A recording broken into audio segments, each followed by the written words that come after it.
Please let me know if you can see. Yes. Yes.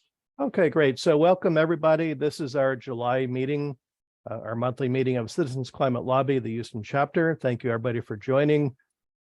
And here's the agenda for today. So whenever we have new folks, we always like to welcome everybody and have them introduce themselves. And so we've done that.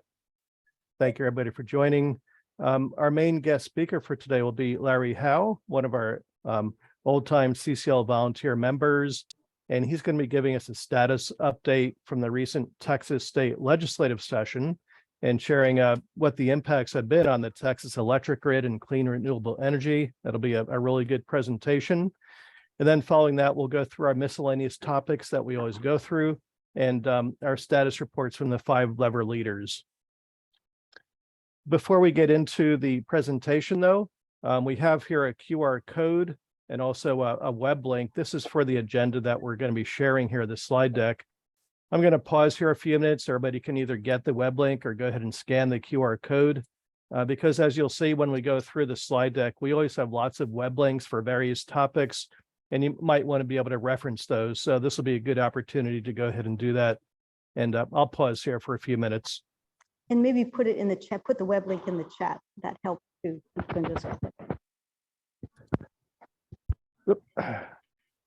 Let me, I was trying to put it in the chat.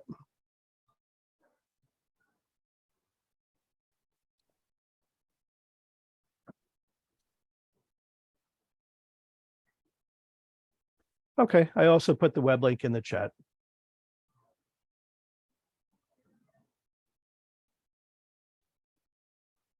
All right, I'm going to go ahead and continue. I'm assuming everybody got that. And so here was our Eventbrite, just giving us the introduction. And Larry, I'm going to stop sharing, and please feel free to go ahead and share your screen and get our presentation started.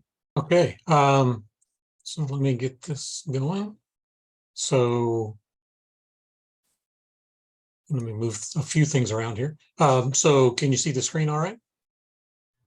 Yes, we can see it. Okay, great. All right, well, thanks again for inviting me to talk a little bit about CCL's involvement with the Texas legislative session this past session. It was the 88th legislative session, and it was in 2023, runs from kind of the beginning or mid-January through the end of May, roughly the end of May. It's 140 days. And so we'll talk a little summary and kind of what we're going to continue to do with the legislature going forward. So a couple of want to touch on a minute on why we think it's valuable to outreach to our Texas legislature, talk about our efforts during and before the session. You know, the punchline is, I guess, the general consensus by most clean energy groups, experts, and advocates is it could have been worse.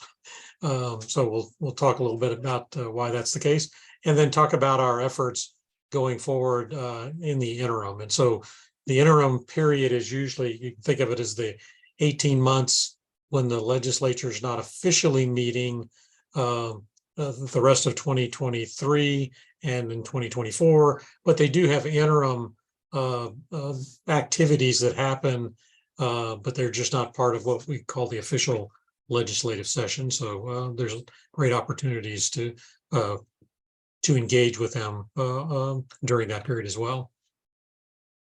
So let me move the. Okay, so a little bit of reminder, you know, why is it significant, or why should we think about engaging with our state legislators? Well, when we think of our CCL 5 levers of political will, there's 2 of them that we're trying to work with. One is basic lobbying, so engaging, the idea of engaging with our elected officials, and normally we're focused in CCL's policy advocacy is at the national level, and so we lobby and try to engage with our members of Congress. This is another opportunity to practice those lobbying skills by engaging with our state elected officials as well. And then the other lever is grass tops engagement. So if you think about influencers to our members of Congress, our state congressional delegation sometimes takes their policy cues from our state elected officials. So if we can influence our state elected officials that helps us and eventually influence our members of Congress. And so especially here in Texas, I like to kind of frame it this way: is we need to increase constructive bipartisan conversations on climate policy action that will reduce greenhouse gas emissions while expanding our economic opportunities in Texas. So again, that's just a little background on why we do this. From a Texas perspective, if you think about why we focus on Texas, if Texas were a country, we'd be the 9th largest economy, just a little bit bigger than Canada. And but we are also the 8th largest emitter, just behind Canada. And a lot of times people in the US want to point the finger at China, but in some respects, Texas is the China of the United States in terms of our energy emissions. We are the largest energy producer, but we're also the highest CO2 emitter as well. So a little bit of a reminder again, back prior to the 88th session. So these were some things that we started doing in 2022. And basically, if you think about and you inquire about some of these interim committee hearings, what we tried to do is if there was anything to do with electricity, emerging energy sources, pollution, air pollution, water resources, flood planning, desalinization, infrastructure investment practices, there was anything like that in any of these interim hearings, then what we tried to do is use that as an opportunity to introduce CCL into the legislature's kind of mindsets. They're very familiar with a lot of environmental groups, but CCL hasn't really done a lot of engagement in that. So we're trying to improve that. And because CCL is a national organization, and we have volunteers in Texas all across the state, we kind of use that to our advantage to take advantage of people that live in the Austin area that could, more easily go visit the Capitol on different occasions. So we ended up having, during the 2022 year, we had 16 in-person testimonies at various committees. And we, through some outreach, we were able to get volunteers to submit over 220 written comments to some of these hearings. Again, primarily just introducing CCL as a nonpartisan or bipartisan group trying to focus on reducing greenhouse gas emissions. So we were kind of laying some groundwork before the session. And then a couple of crazy people decided, hey, let's have a lobby day in Texas. So through a lot of volunteers across the state coming together, we put together an organizing team, and we held a lobby day. And if any of you were able to make it, I really appreciate that. For those that didn't, there's lots of good information that we shared and will continue to share. So we ended up having 81 people from across the state come for a little bit of a training period, and then a lobby day, which was on March 28th. Those 81 Texans represented 41 different state house districts and 25 different state senate districts. We were able to get 66 meetings, 47 with Republican offices and 19 with Democratic offices, which represented roughly over a third of the Texas legislature. There's roughly 150 state house representatives and 31 senators. So there's 180 legislators in the state legislature. And then for the places where we didn't have meetings, volunteers went around and left some leave behind material. And we'll talk a little bit about what that was to the remaining offices. So we had a pretty good coverage. And this particular slide was one that our regional director had put together and was actually part of the communications that was done at the June conference in DC. That's why there's a QR code on there. So we were encouraging people to join the Texas State Action Team if they're from Texas, or even if they're not, to learn a little bit more about what we're doing. So that was kind of the big focus of what CCL was engaged with during the session, but it wasn't all that we did. And I'll talk on that a little bit, but I wanted to recall just a little bit of our messaging that we gave during the lobby day. We had a primary ask and a secondary ask, similar to what we try to do with our lobby meetings with our members of Congress. And the primary ask was to support legislation to improve transmission infrastructure to reduce congestion, because that would enable us, Texans to save money, because more less expensive renewable energy would be made available, which is currently sometimes now getting congested and not getting through.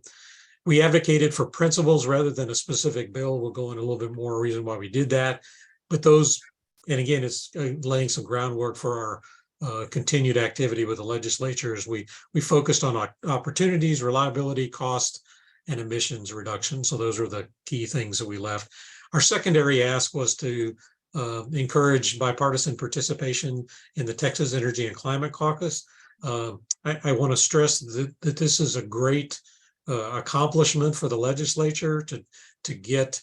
It was introduced. The caucus was put together in the last legislative session, but they couldn't get any Republicans to join.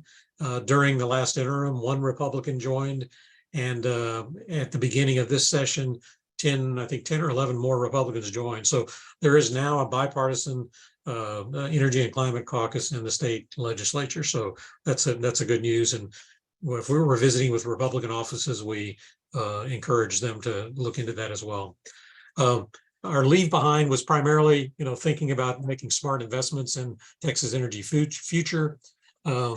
We talked again about our policy principles, or that was on the leave behind. A little bit of a description of who CCL is and what our goals are. We listed the members of Congress that participate from the Texas congressional delegation that are members of the House Conservative Climate Caucus. That there was to put a little pressure on Republican state legislators to let them know that there are Republican members of Congress from Texas that are members of this climate caucus.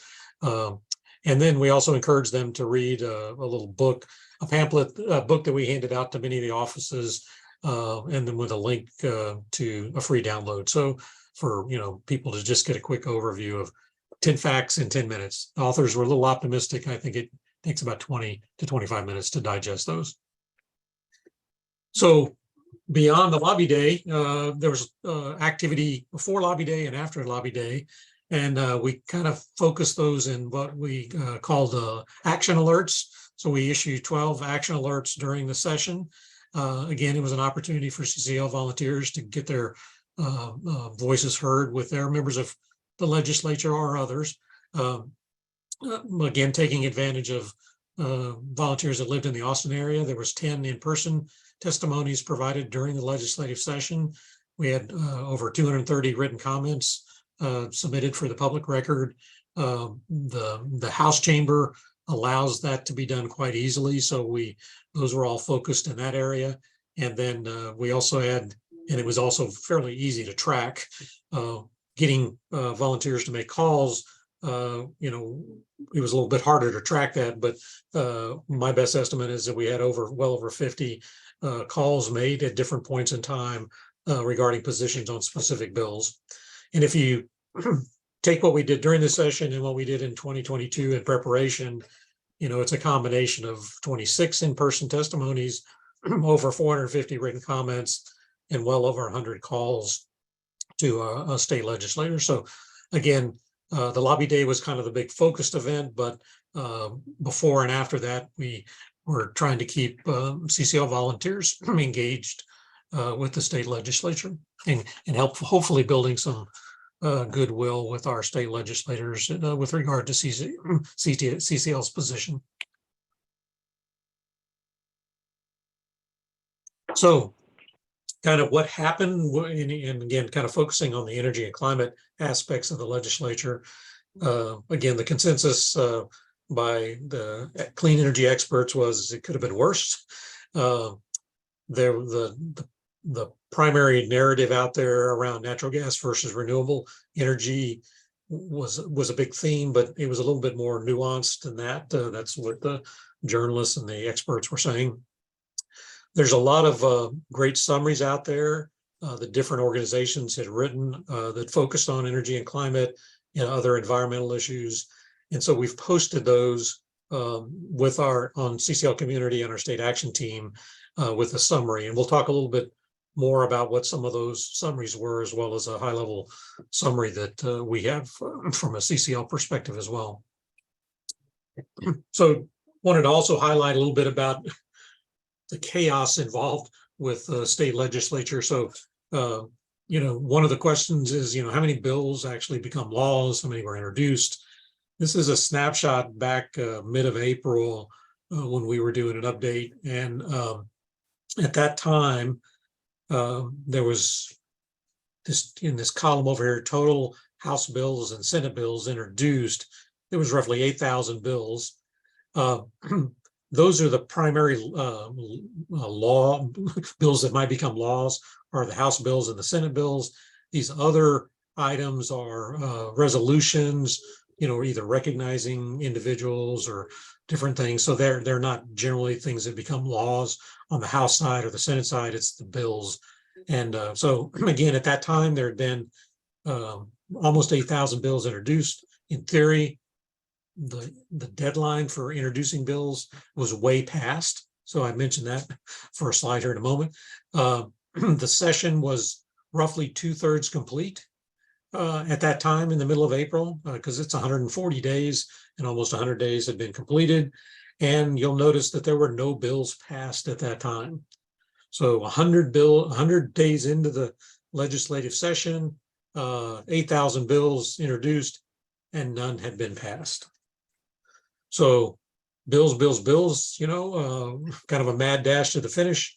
I looked up the definition for that. It's kind of a wild and uncontrolled rush.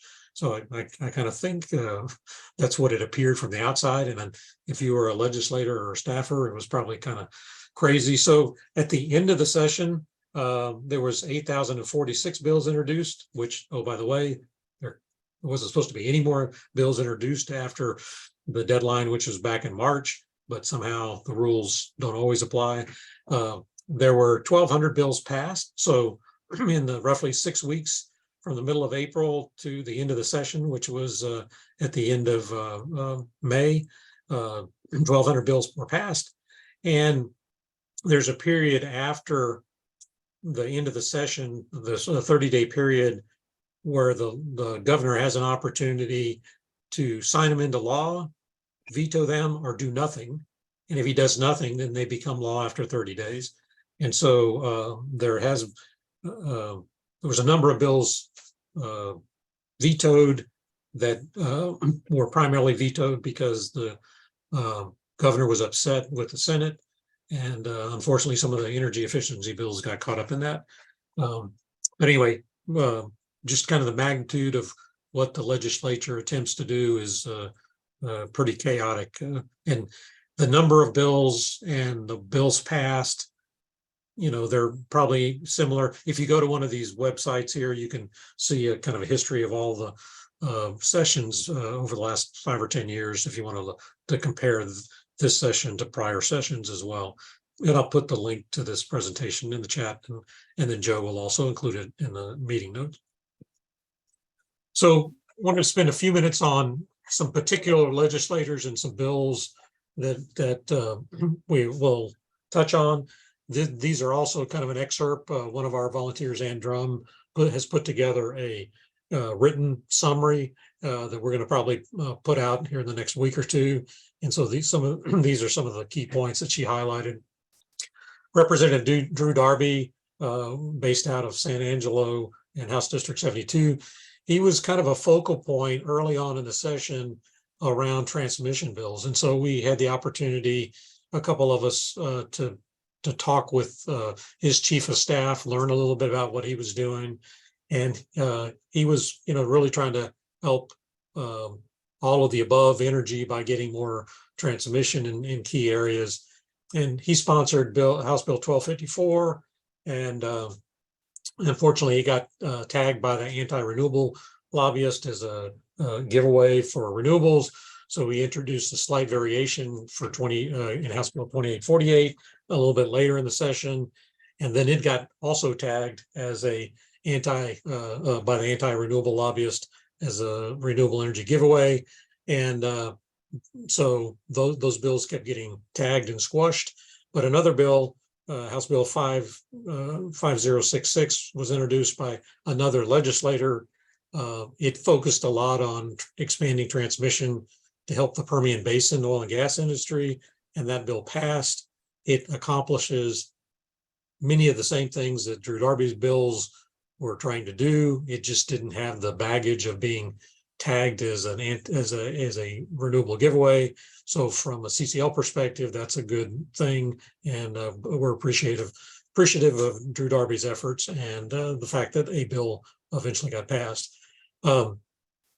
Senator Nathan Johnson, who's Senate District 16, which is up kind of where we're in the North Texas area where I'm at, sponsored a bill, SB 1699, which was around virtual power plants and helping aggregate and improving processes for virtual power plants, which could lead to reduced peak demand periods by leveraging distributed generation and battery resources. Representative Hunter in the House sponsored that. His district is around the Corpus Christi area.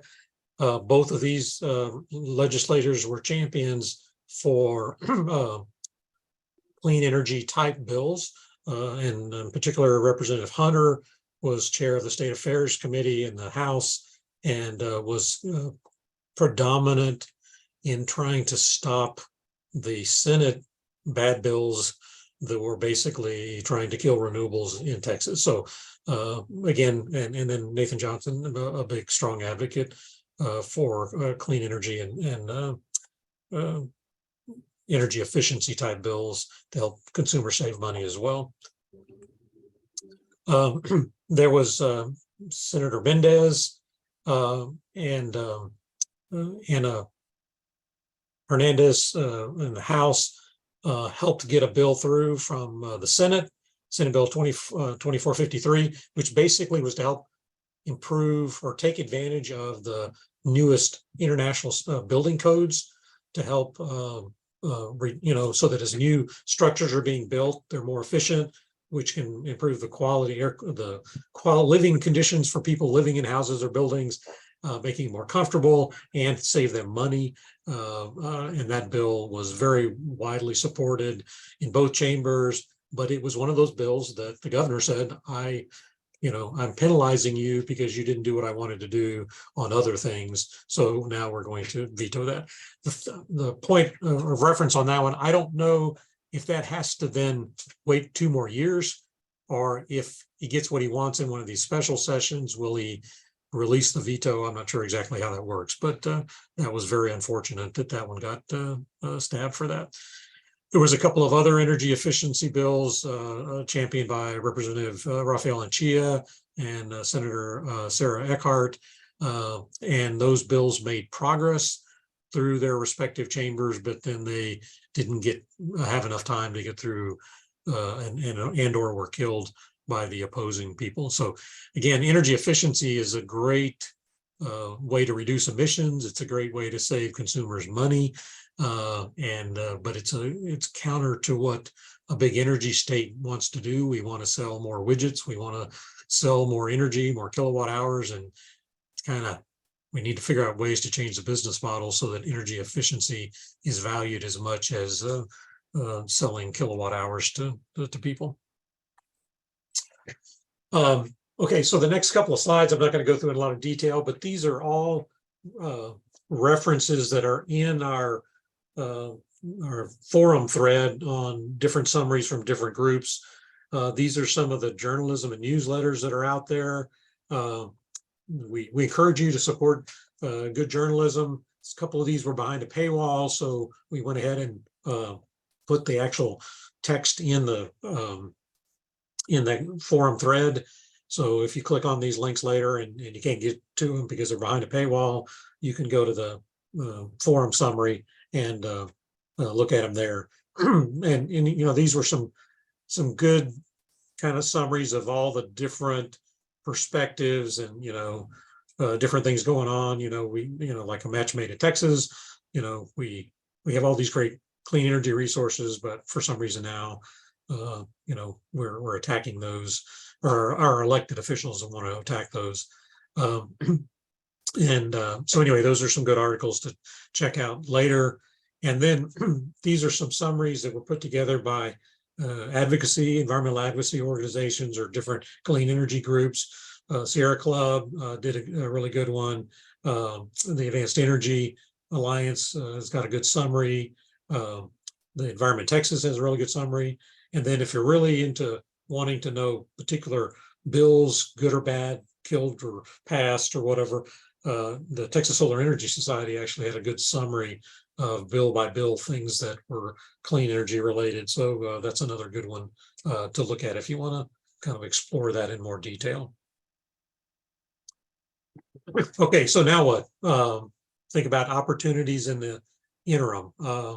So one of the things I want to plug real quick is Cheryl Clark up in the Denton chapter has come up with an idea for an appreciation campaign.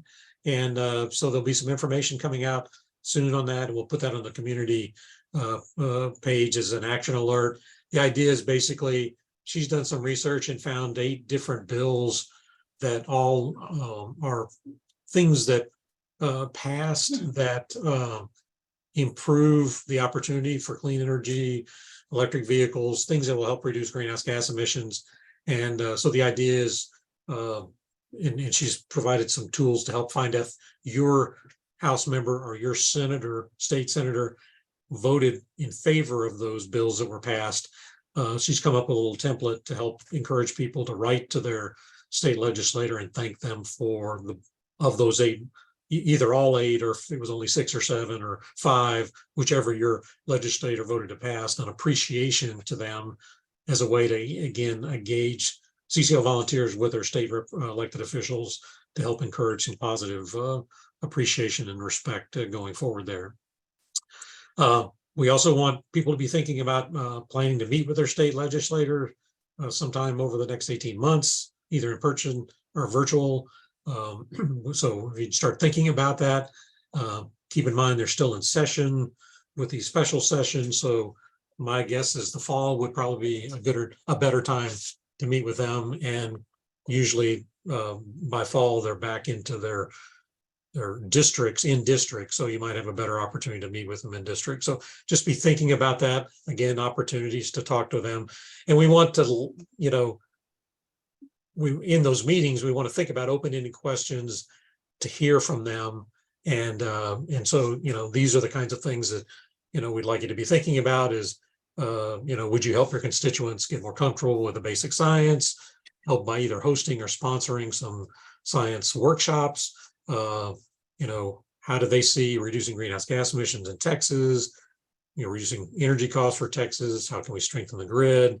And then, you know, again, for a lot of the Republican legislators, we have to, I think it's good to emphasize the economic opportunities presented by the energy transition. So those are just some example things that could be open-ended questions when you think about putting together a meeting with your legislator, but, you know, not, you don't have to do anything immediately, but be thinking about it.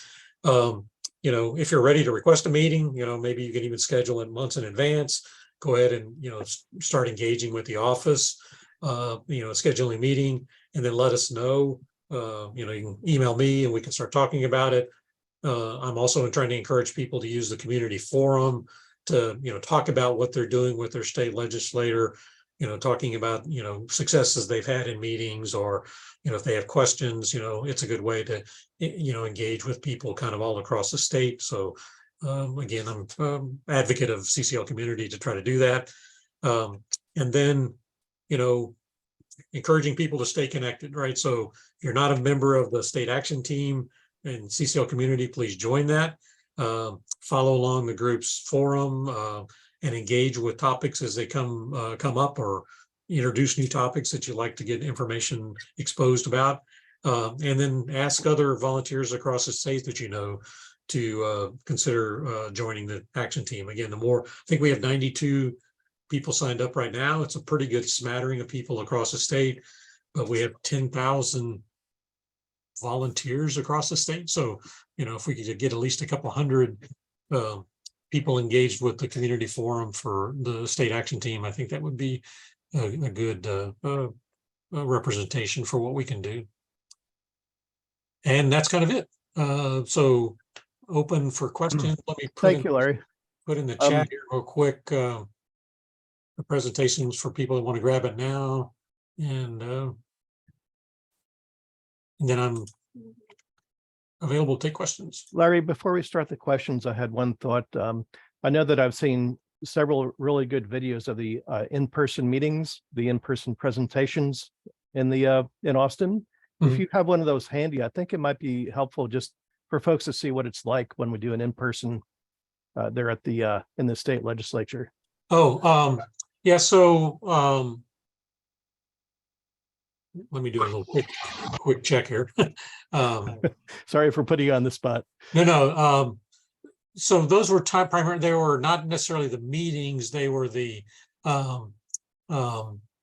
in-person testimony. Correct. Yeah, Thing. in-person testimony is what I'm thinking Yeah. of. And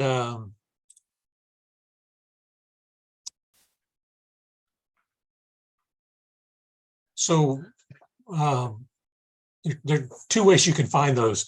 Usually when somebody did that, I put something in the forum on that. Another place you can go find those is We'll just if you could show it the video right now, actually, for people to watch here in this meeting. sure. Yeah, let me find one here real quick. There were some really, really good ones. Joe, is Larry going to pass around the his presentation so all those links can be gotten to by folks? Dory, yes, he has already put that into the chat. Okay, thank you. Yeah, we can also distribute a PDF version of it later where it's easier to click on the links, but you know, a lot of people are comfortable with that. Let me see if I can find one here. So this was, let's see, do I need to do something special to get the audio heard? Thank you. Yeah, when you Chairman Hunter and the members of the committee, Could you hear her when she was talking then? yes, we heard. Go ahead. I was actually, my late husband and I founded a company, Go Green Squads, that did energy efficiency upgrades. So I know an awful lot about that. We did thousands of projects, and it is, you know, provided jobs for low skilled workers and trades. And so again, looking at cost, reliability, emissions and opportunities, which is the way I look at this, is energy efficiency provides local opportunities. So all across the state, you can't outsource it. You know, it has to be done by people in the different locations. The refrigerants that are used in HVAC systems, the new ones provide a lot lower emissions, CO2 equivalent emissions. Those hydrocarbons are very high emissions. So the lower ones do a good job for the environment emission side. Costs people have already talked about from the grid side, but from a ratepayer, it reduces costs for the people and improves the quality of the air in their home and in general. And over 70% of electricity demand at peak demand time is from residential and small commercial. So to get rid of the high peak demand, you know, and the peaker plant requirements, that's where it needs to be done. And with EVs and crypto mining coming up, I think we need to balance some of the demand, offset the demand. I do want to say one thing about in general, the demand being reduced. I know it's like, well, then, you know, the markets, there's going to be a problem with that. Well, you know, we're exporters now, but we really need to look at being exporters with the new kinds of energy. So connecting a grid, I know there's resistance to that, but connecting the grid outside of Texas becomes really important for us to be able to export, to continue to export energy. And I don't want us to go the way of coal states like West Virginia. So do it now. Thank you, Susan. Any questions? Thank you so much. Thank you. So Yeah, that's that was an great. example of Susan Meredith, an Austin volunteer who was on the organizing team, and she got very interested, engaged, and Larry Lennon-Smith is another volunteer in Austin who's been very engaged, and you know, they end up staying. The good news is they're close to the Capitol. The bad news is these things can drag on for, you know, be over in an hour, or they can take 12 hours, and you never know when you're going to get your opportunity to speak. And so Susan in particular, and Larry's Lynn has spent on many occasions, have spent their entire day late into the evening. I think this particular testimony, yeah, this one wasn't, she did one after midnight one night. This one was, the committee hearing started at 10:30 and she didn't get her time until, 6 o'clock in the evening or something. Oh. So, All right. Larry, if you could stop sharing and then we can see all the faces and we'll open it up for questions now. okay. Great. So if anyone does have a question, why don't you raise your hand and virtually in the room there? And is there anybody in the room at the church there who may have a question? I have one. Go ahead. Can you hear me? Yes. Yeah, Larry, thank you for informing us about what took place and also future opportunities. I'm interested in the Texas Energy and Climate Caucus. Did they agree with our goals that we were asking, and did they have anything else that they were, I guess, in agreement on that they were trying to push? Part of what they did this session, it's still kind of building some momentum. Their goal was to try to get some Republicans to join. So that was kind of their first objective. And then the other thing they wanted to do was help educate legislators a little bit more on clean energy technologies, carbon capture, geothermal, different kind of things. And so they actually have a kind of a sister organization called a Powerhouse Texas. And Powerhouse Texas also did a number of, they called them energy innovation forums, where they, had experts come in and talk about different subjects. They had Pat Wood, for example, a former PUC commissioner and also FERC commissioner that was served back when George Bush was around in the state government. And then they had some people talking about carbon capture, geothermal, they had different things. So their primarily focus this time was on those. They tried to come together to endorse some specific bills, but they were also trying to balance this huge anti-renewable push. Is they didn't want, they had seen some, like those bills I described, get sabotaged. So they were kind of walking delicately this time around. And so I think there's a lot of opportunity for CCL. I think that we should try to really engage with them and work with them going forward, because they represent the issue that we're concerned about, and they are trying to be bipartisan, which is another fundamental things that CCL is advocating for. Okay, other questions? Thank you. Jim, why don't you go ahead, and then after Jim, Judith? Thanks, Larry. That was a really an encyclopedic review of the biennial mob scene. Thinking, since it's Plastic Awareness Month, but a few years ago, some of the most effective people on the single-use plastics discussion were the rural and agriculture areas, and since they're affected before a lot of us with the warming world, is there any sense that some of those areas might be directed or supportive of the CCL general goals, and is there a strategy we can do as individuals to help that? Thank you. Yeah, Jim, those great questions, and it's it was interesting in this session. The anti-renewable push was primarily coming from Republicans in more urban areas.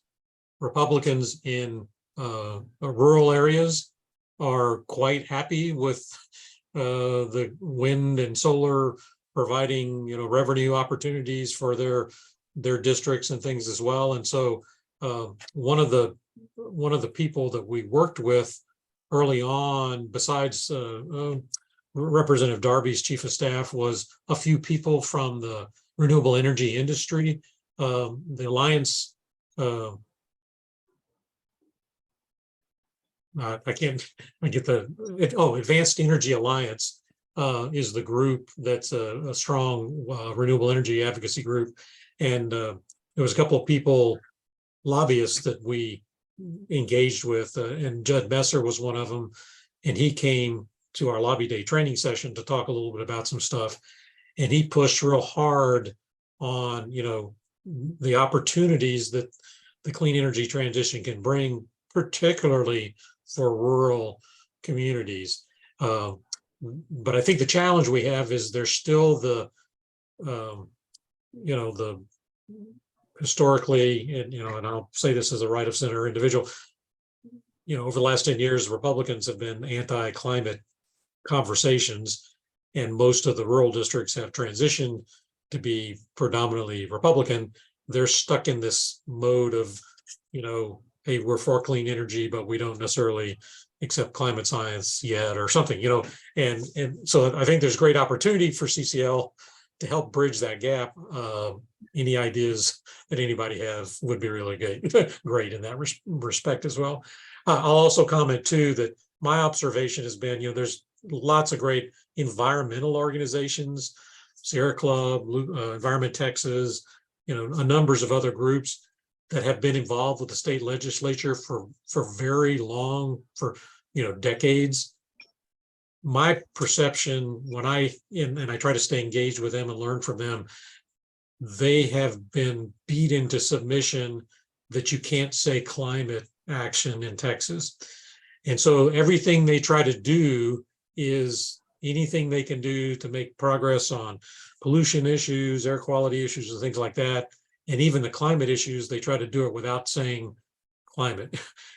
And I think that's an opportunity for CCL to change that dialogue, to say we're there because we're concerned about reducing greenhouse gas emissions, and we will work with you respectfully and appreciatively, but we can't ignore the science anymore.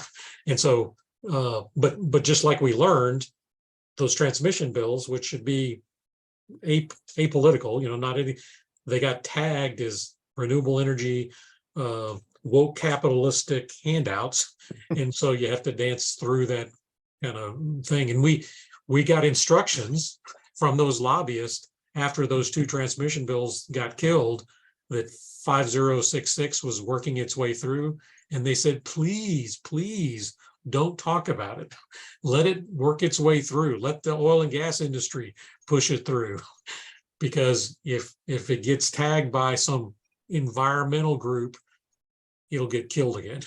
So we're in this delicate balancing act. But if you got any ideas for the rural area, let's hash them, let's kick them around on the forum, or get a couple of groups together to talk about it. Thanks. Okay, next question from Judith. And then if anyone else has questions, raise your hand, or if you're in the room there in person, let us know. I actually have two. One is, did we increase the membership of the Texas Energy and Climate Caucus? Well, I'm hoping we can claim credit for that. I think, one of the feedback from the lobby meetings I heard was we got a couple of lobby staff, legislative staff interested in wanting to join Citizens Climate Lobby. So that was an encouraging thing. And we had made, at the end of last year and at the beginning of the session, we had some targeted calls and outreach by working with the Climate Caucus Executive Director, saying which legislators do you think would maybe be interested. We had some volunteers make some calls in there, and so 10 joined, and so maybe 3 or 4 of those we helped join, and that may have broken the mold a little bit. One of the outlier guys who was a Republican who had joined during the interim session was down in the Houston area, Gary Gates, Representative Gary Gates down there. The other question that I had is, when we visited, there were a lot of staffers who said, tell us which bills to vote for and which ones not. Is there any were you guys able to go back to those people and give them that information, or is that just too hard? I think, there may have been certain cases where people gave specific feedback, and we did with those action alerts later about the energy efficiency bills, that we were targeting, please vote yes for this, please vote against, these Senate Bill 624, which was, making the whole state a big homeowners association and, making it so that you couldn't put up a wind turbine or solar panel without, everybody's approval in the neighborhood. By neighborhood here, I'm meaning, counties around you or something. It was absurd. So we did, in those action alerts, go back and do it that way. That was kind of our way to respond to that. Okay. Yeah, that sounds like a great, okay, thanks. Okay, I see Jim has another question. Jim, go ahead, please. Yeah, thinking forward, since we're in the Houston area, how did the Houston area reps and senators respond or not? And thinking about doing district office visits in the interim after things die down in Austin, do we think we have a couple of three things to really emphasize that maybe got some traction and disappeared because the governor got his backup or whatever, that we can begin to plant seeds for the next legislative go round? Thank you. Yeah, no, those are things that we definitely want to work on. Again, I threw out some general ideas on that slide, but in that case, it's more asking them what they're thinking about, and then we can respond back and have multiple meetings over the year and a half session.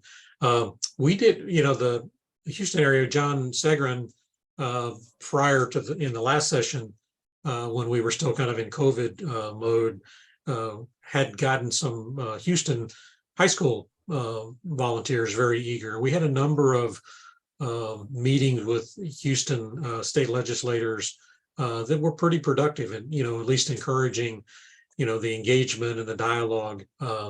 And most, again, most of the Democratic representatives were pretty supportive of these kind of things. But some of the Republicans were, again, these are my words, kind of stuck in the culture. Lois Kolkhorst, Senator Kolkhorst, which kind of is, I think south of the Houston area, had generally been a pretty positive, on new technology, new things or whatever. But she was one of the champions of this, HOA, kill all renewables thing, and we're approaching 50% of kilowatt hours produced in Texas as being zero emissions, and that's a good thing, and it's happened in spite of ourselves, if you will, and is that part of why there was this panic from the more traditional energy sources saying, oh my gosh, we're getting close to the the end here or something, which are not close to the end, but we need to keep that momentum going. And geothermal, I think, is advanced geothermal is one of those things that I saw an article just recently where they were talking about, if you think back, there was about a 10-year period from, let's say, 2005 to 2015 where wind was just kind of growing exponentially, right? And in Texas, and now utility scale solar is just growing, exponentially, right now, along with storage. And the prediction is that the next 10 years for advanced geothermal will just, start slow and then grow. And you think, okay, man, if we have wind, solar, geothermal, continue with our existing nuclear and sprinkle around a few natural gas, where we need it, we could be pretty close, 80% zero emissions, which is, it's not 100%, but 80% is a lot better than 20%. So that'd be great. Okay, I see Chelsea has a question, and this will be our last question because we're running out of time, and then we'll have to move on. So Chelsea, please take yourself off mute and go ahead. Hello. I'm a high school student in the Katy area, and I'm pretty new to all of this because I found out about this entire thing through a lot of volunteer websites and things like that. And the mission of CCL really interested me, and as a result, I was listening to all of this, and I was thinking that it would be possibly useful to get more people, I guess, in my school more interested in emailing legislation and calling up legislation or their representatives or things like that, or just spreading awareness and things like that in my high school. And I thought that that might be an interesting idea if that was possible. So yeah. Sure. Well, thanks for coming, and I'm sure Joe would like to follow up with you, being kind of in the chapter area as well. And Joe, you can maybe, I know John's kind of been off doing some postgraduate work or whatever, but he might be able to connect back. There was a fairly active group in Houston, the Houston Climate Strike group, that was high school students, and they engaged with Citizens Climate Lobby. And we definitely would like to, have you, connect with us and get more involved. Again, I'd encourage you to, if you haven't joined CCL, to get a community login and password, if you could do that, and then join the state action team. That's a good way to kind of get involved. Because we'll be posting things there and emails to people about writing. As a matter of fact, this coming up again, this appreciation campaign would be a good way for high school students to kind of get involved, and it's a little bit of an exercise because you have to first learn or find out who your state House representative and state senator is, and remind yourself that they're not the members of Congress at the federal level, and you don't want to confuse them. And but those bills that Cheryl Clark had put together, again, she's working on kind of a little website where people can go and just kind of follow the steps in that guide. So that would be a very good way to get involved, and also maybe share with some other high school students to get them engaged in the process as well. Chelsea, this is Joe. Thank you so much for joining us. And I want to repeat a point that I think Larry mentioned earlier, that it seems like the most progress that we make when we meet with our elected representatives really is when we have the youth with us, high school, college age students. And I'm going to reach out to you following this meeting. I'll email to you. And just as another point of reference, in the past, we have met and done presentations with local high school environmental clubs. And that's a way that we can get more involved at the high school level, if that's something that you think might work out at your particular school, and to really get other high school age students really involved. And that would be tremendous. I'll follow up with you after the meeting. Okay, thank you. I just wanted to mention too that I put a link in the chat to Powerhouse Texas, which is that nonprofit group that was tied to the Climate Caucus. So check that out as well when you get a chance. Thanks, Joe. Thank you. Oh, I forgot one thing, Larry. Let me stop sharing. We didn't have a meeting last month. I'm out of practice, but we always like to have a group photo before anybody else drops. And if those who are online don't have your camera turned on, if you could turn on your camera, and we like to get a nice smile from everybody. Right here.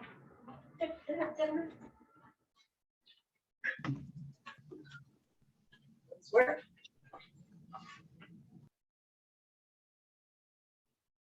And okay, I'm going to go ahead and I'll count down 3, 2, 1. And let me just double check, make sure it turned out okay. Wonderful. Okay, now I'm going to continue with the presentation. Our slide deck. Let me know if everybody can see. Yes. Okay. And so this is the section where we want to remind everybody after the meeting today, or in your spare time, if you have just a few minutes, we do want everyone to make our monthly calls to our elected representatives, senators, and congresspeople.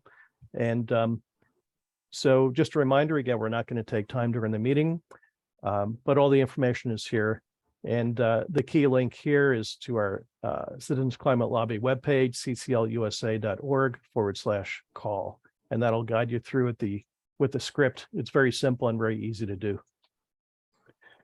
Okay, our next slide, one of the key things, the key activities that we do at Citizens Climate Lobby is we like to meet with our elected representatives. And so here is what I like to call our CCL family photo from June this year, when we had hundreds of CCL volunteers all gather in Washington, D.C. to meet with our elected representatives. So the summary and the statistics coming out of that, we had a total of 436 total meetings. That means our volunteers, our CCL volunteers met and were in 436 meetings. And those included 160 House Republicans, 182 House Democrats, 45 Senate Republicans, 46 Senate Democrats, and 3 Senate Independents. This is what we're all about, and this is how we make a key difference. I have here some of the photos from our volunteers in person there in Washington, D.C. I had a lot more in our recent newsletter we sent out. So this is just a few that I have here. This is where our group met with the office of Senator John Cornyn. Here we met with Representative Sheila Jackson Lee. I have noticed I have a typo there, but that's Sheila Jackson Lee. We met with her there in the hallway. Here's another photo with Representative Lizzie Fletcher, our meeting with her office. Here was our meeting with Representative Al Green. And I think this is our last one, our meeting with the office of Rep. Sylvia Garcia. So that's what we do. That's why we're here. Here's another critical key topic when it comes to legislature at the national level. One of our most critical things that we're trying to help pass is more permitting reform. I have here, this is a link to one of the videos from the streaming conference session. I'm not going to play it now, but because we don't have time. But if you go to the slide deck after the meeting, the web link is here. And in this link here, we want to actually send an email and write to our Congress people, tell Congress more permitting reform, please. So when you click on that, that'll open up, and just a few clicks here and there, and you'll be able to send an email again for this particular policy, which is critical. Yep, I didn't. That was a mistake. Let me go to the next slide. And again, we're always looking for more volunteers to join our lobby teams. And as we mentioned at the beginning of the meeting, these particular districts, Texas 09, Al Green, Texas 22, Troy Nels, Texas 29, Sylvia Garcia, and 36, Brian Babin. In particular, this is where we're short of people, and we're really looking for people to join the lobby team. One thing I want to mention here for those that are new is that we don't expect anyone to go off and do this on your own. If you volunteer, you become a member of our group. There'll be other people there, and you'll be able to help participate, but you'll be able to follow what we're doing, and we do lots of preparation in advance so everybody knows exactly what your role will be, who will be talking, who will be presenting, and so on. And we have other simple roles, just keeping time. We have a timekeeper role, a note keeper. So it's nothing that any of us can't do, even if you're new and you've never done this before. If you think you might be interested, please contact Judith.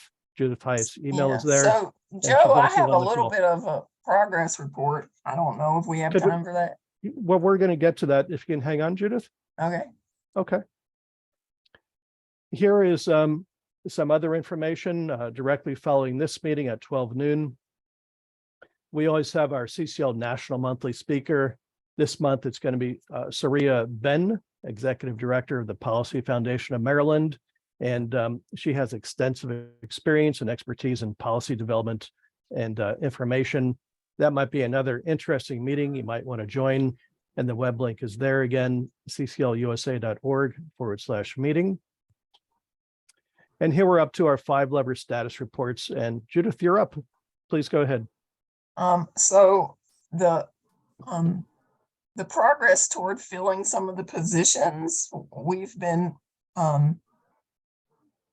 so there's been 2 things going on at the same time. Mark Harrinan has gotten a group together to call members and encourage them to join their lobby teams for those districts that we have vacancies for. As part of that, Kristen Newell, who's fairly active, is now in Troy Nels district, and she has agreed to do all the calling for that district. And I think we've talked her into being the lobby liaison, so we made progress there. And we've had some response from somebody in Brian Babin's office. Andrew Slaughter is calling people in District 9. And Mark and I are working on so which district are you working on, Mark? I didn't write it down. Brian Babin. Okay, so you're working on Brian Babin and I'm working on Sylvia Garcia.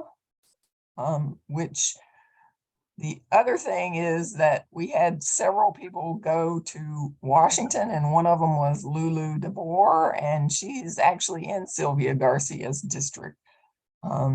So there's promise there.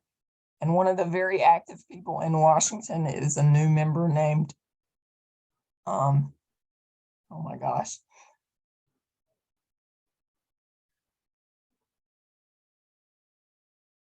It's terrible when somebody that you know really well and their name just disappears out of your head. Ginger.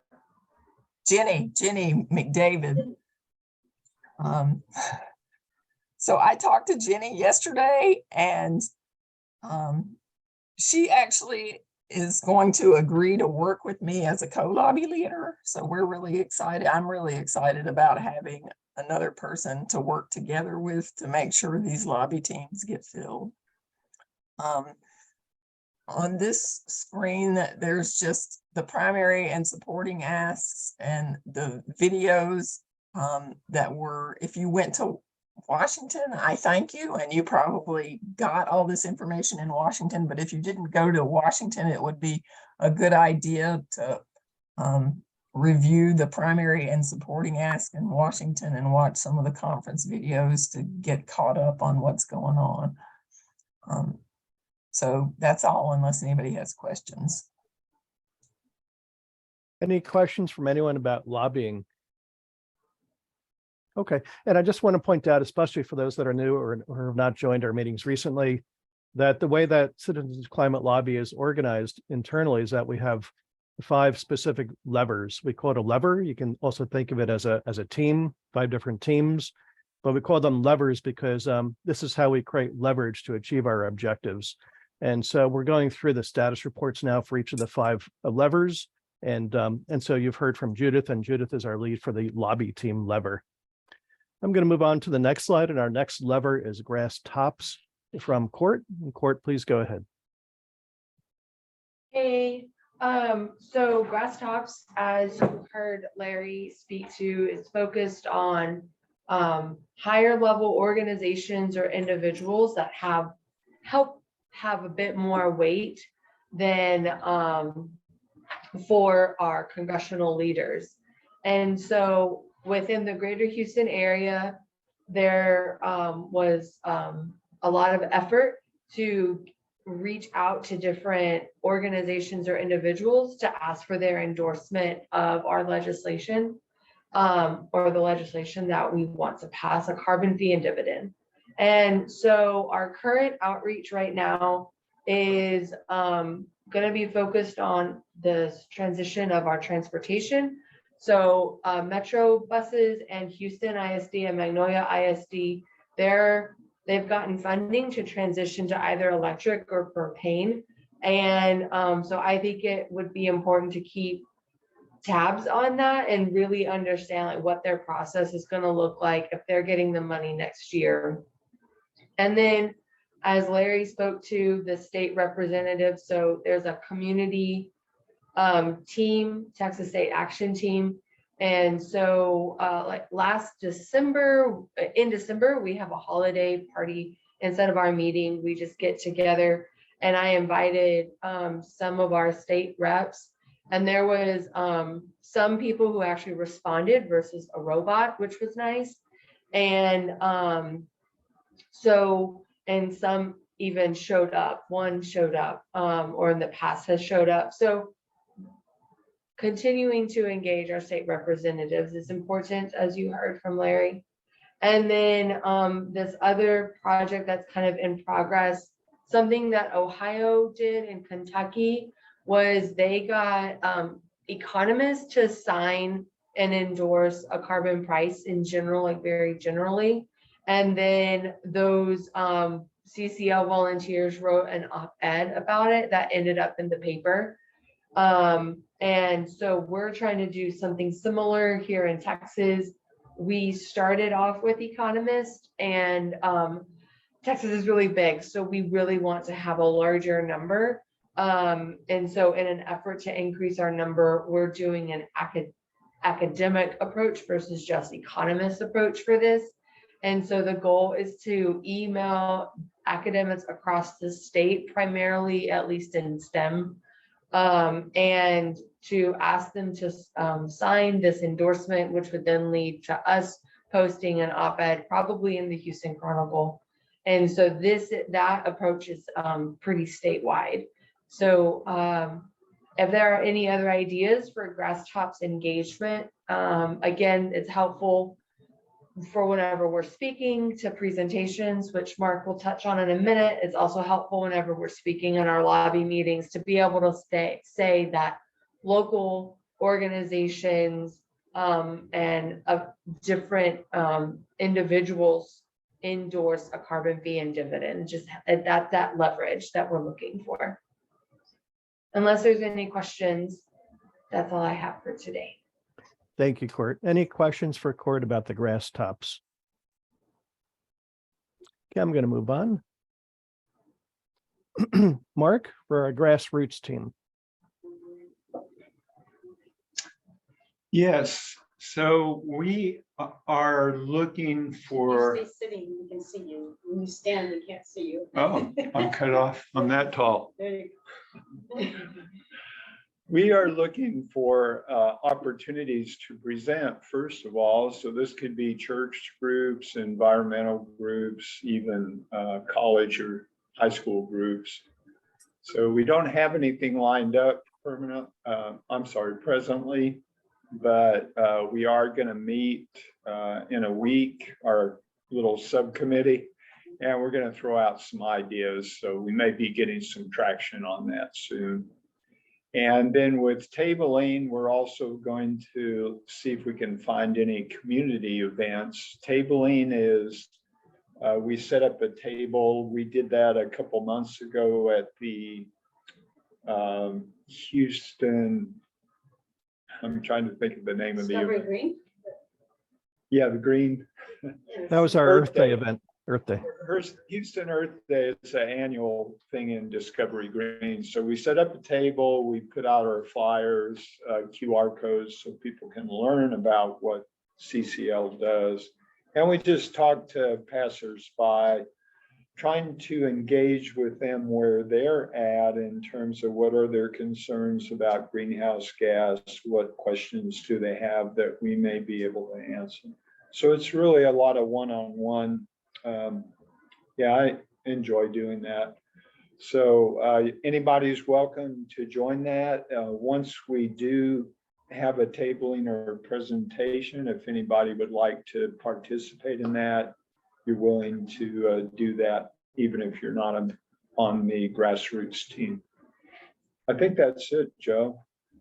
Thank you, Mark. Any questions for Mark about grassroots? Yeah, I'm going to move on. So the next lever is the media team lever, which I'm the leader of, Joe Garfunkel. And I have several slides to go through, but this is my summary slide. And I just wanted to list out the links here for our previous June CCL Houston newsletter and our July newsletter that just went out on Monday of this week. We're also active on social media, or we try to be. This is our handle at CCL Houston. And I also wanted to point out that one of our brand new volunteers also did something that we really love to see. And he submitted a letter to the editor, which was published by the Houston Chronicle. And that was published on June 20th. And he wrote an article about heat wave, which of course we're all in. Everyone in Houston is aware of the plus 100-degree temperatures, which is really crazy. But I think everybody's not really seeing the full impact, or at least the full impact as of today of what's coming in the future for climate change. I want to open up the link to my current newsletter here, just to show some of the items here if people have not seen this. And I hope everybody did receive the current newsletter and had a chance to look through it. But just some very particular points I wanted to point out. Again, here's our family photo. And we have all of the photos that we took from the folks that were on site there. We have here the links to all of the, what I call the top 5 videos of our streaming presentations on all the different topics. Those are all here. We touched on some fairly recent articles about, being in the thick of it now with the heat here in Texas. And here was the letter to the editor that was published. Some very, very interesting news about legal action being taken. This was a trial that happened in the state of Montana, which was started by some youth there, and extremely interesting outcome there. There's also a podcast where the lead attorney who's taking that trial explains the strategy that she's using. Really recommend that. And this one, Larry, back to your point, we can't refer to this as climate. Here's from Arnold Schwarzenegger. I love this article. No one gives about climate change. This is what it should be called instead. And Arnold wants us to use the word pollution. And so I thought this was a really important article to include. And it seems as though we can make more headroads, more inroads when we use the term carbon pollution or climate pollution. But again, try not to use the word climate. It is what it is. It's pollution. And that's how we're going to make a lot more progress, according to what several people think. And even at the federal level has now taken steps to refer to it as pollution. So just wanted to point that out. I'm going to go back to my slide. If I can get to it. Sometimes I get lost when I'm here and can't get back to what I want to be showing. Sorry, it'll just take me a few minutes. I'm going to stop sharing for just a minute. Joe, I was just saying that carbon pollution rings a real bell with me, because we've said for years and years and years, we've been able to dump into our atmosphere for free. Landfills, there's a tipping charge, but there's no tipping charge for dumping carbon into the air. And so, Right. Cheers. Okay, I apologize. I got lost here a little bit. Here we go. Let me share again.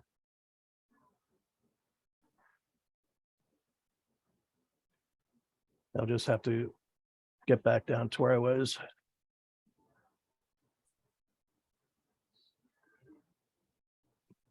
Okay.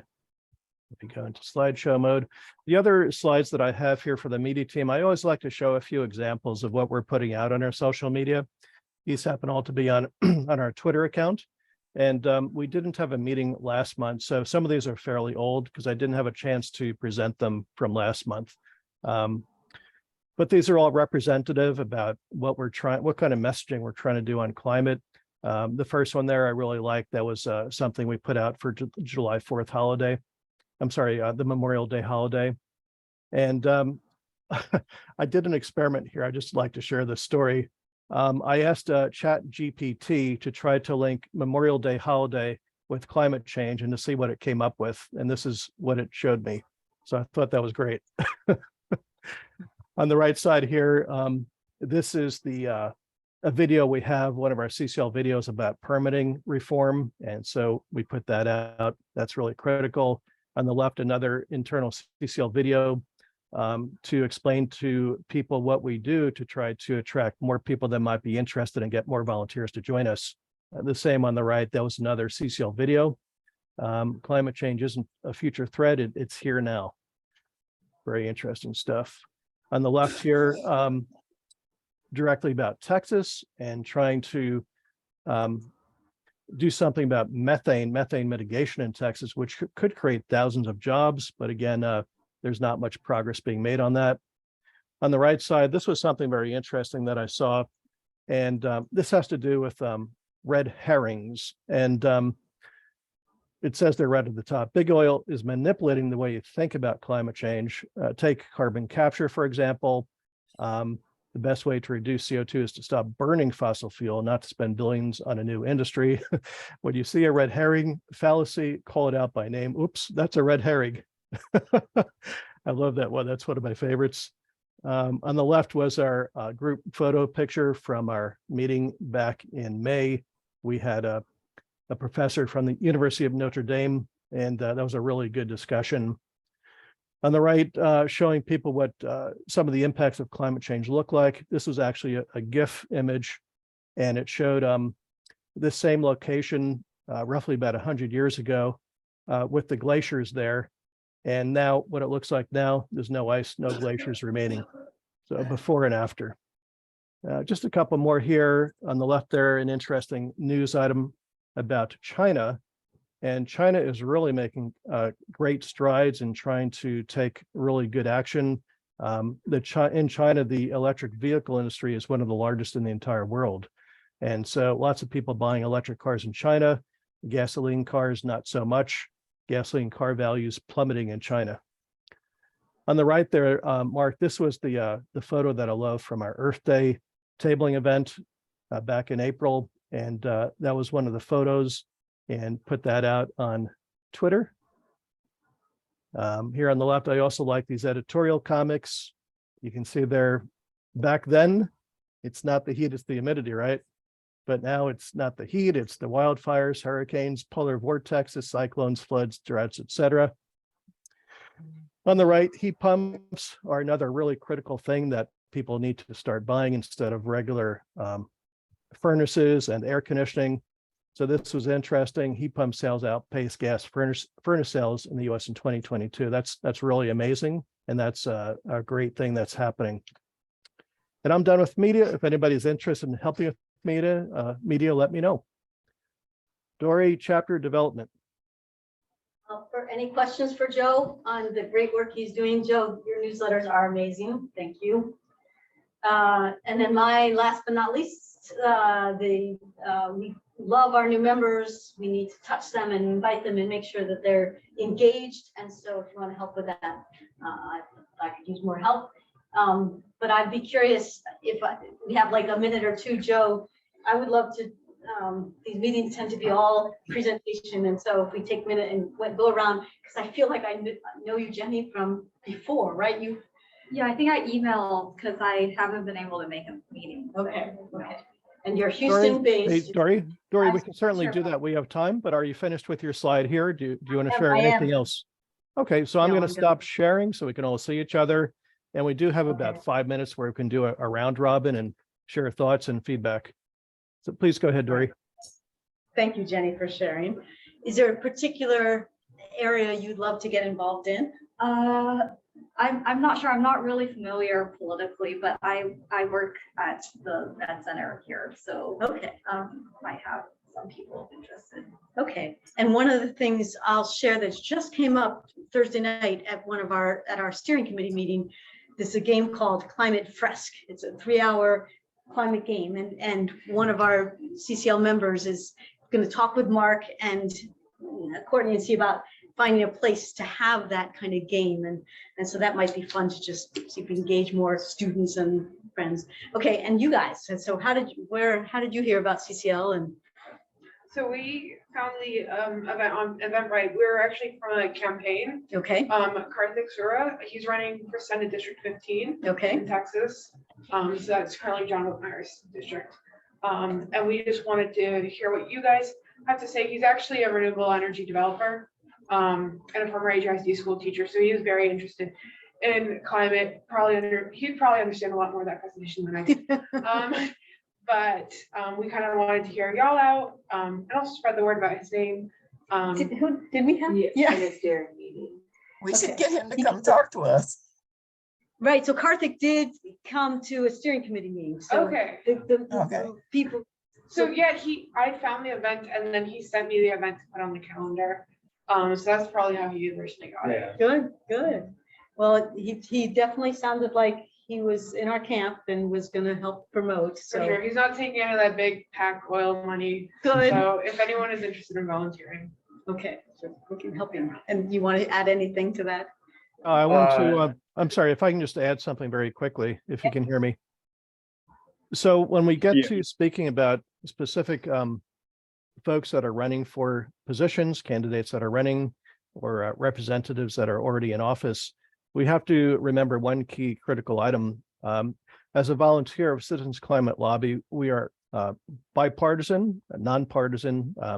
We're never going to provide an endorsement or a promotion for any particular candidate. And so when we did invite Kartik to join us, it was not to give him an endorsement, because we don't ever do that, but it was really for him to learn more about Citizens Climate Lobby, about what we do, and to hear his positions, just like we would meet with any representative or senator when we have our meetings. Okay, I just wanted to add that. Go ahead, Yeah, for please. sure, we totally understand that, yeah. We're not seeking an endorsement. We're just wanting to hear, see, and then help promote you guys and what you guys do. Thank you. And thank you, Joe, for clarifying that. That's real important, because we need to endorse, or we need to support the bipartisan nature of the work. Support the people doing good work regardless of the party. Good. But I do All think right. that I'd like to just add to that what Joe was saying is that, as a CCL volunteer, we need to stay nonpartisan. As individuals, we encourage you to do whatever you like. So Joe, have you joined Threads? That's a really interesting question. I've read so much about it this week, and I went to the website to try to register our CCL account, and I was not successful so far. So it's on my agenda. I'm trying to do that. I just have to figure it out. There was a suggestion. I'm sorry, what was your name again? Hayden. Hayden. You have to go through Instagram. So you download the app and then you connect it with your current Instagram account, and they're tied together. So Does that is make sense, Joe? is there a separate Threads application? I already have Instagram. Yeah. And There is a it's separate tricky Threads too, application. because there are two Threads apps, and I signed up for the wrong one first. Oh, well, which is So the maybe- right one? Well, put in Threads like and that. Instagram. Threads, Instagram. Got it. Yep. Thank you for that. I was trying to do that this morning. I think Chelsea's got a question. Go ahead, Chelsea. Hi. So sort of on that same topic, when you guys were putting in the social medias for CCL, I didn't see that you guys had an Instagram. Does CCL have an Instagram? We do have an Instagram account, and if you would like to volunteer, I'd love to give you access to that. Really? Yes. Okay. Well, that would be amazing. If you guys could talk to me about that, that would be great. Sure. The problem is that there's so much to do with media, and I don't have a lot of help to do it, and there's only so much I can do. But the more volunteers we have, the more of an impact we can make. I just think it would be really just great to do work on, like, to promote on Instagram and things like that, or not promote, but like spread awareness about CCL and things related to CCL, like renewable energy sources and things like that on Instagram, because a lot of youths are using Instagram right now. Exactly. Like more than any other social media platform.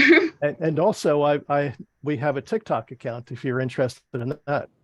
Oh, okay. Yeah. I try to do everything, but I need people to help. Okay. Thank you.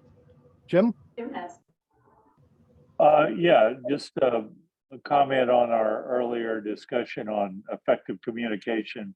One thing I've trained myself to do over the past couple of years is I don't use any buzzwords that people might object to, but I just say our warming world. And I don't think anybody would argue with that, particularly this summer. And because that's subjective, and I'm an empiricist, and everything we see, particularly in the Northern Hemisphere, is progressive warming, both short-term and longer term. Thank you. Thank you, Jim. That's an excellent point. Hey, Joe, Yes. I just have one more comment, especially for folks who might are new or haven't been engaged in a while. We do a monthly meetup, but whenever the weather's a little bit better. So probably starting in September, we'll do a walk through a park, or maybe like whatever everyone is kind of feeling, just as a way to be engaged. You know, COVID kind of made things strange there. So just be on the lookout that this fall, outside of this meeting and a way to engage with everyone and meet socially, we'll start up we call them meet and greets. So we'll start those back up whenever it gets cooler, if that ever happens. So, you know. Thank you, Court. That was a great reminder. We're just about out of time here. Just one thought to end the meeting with.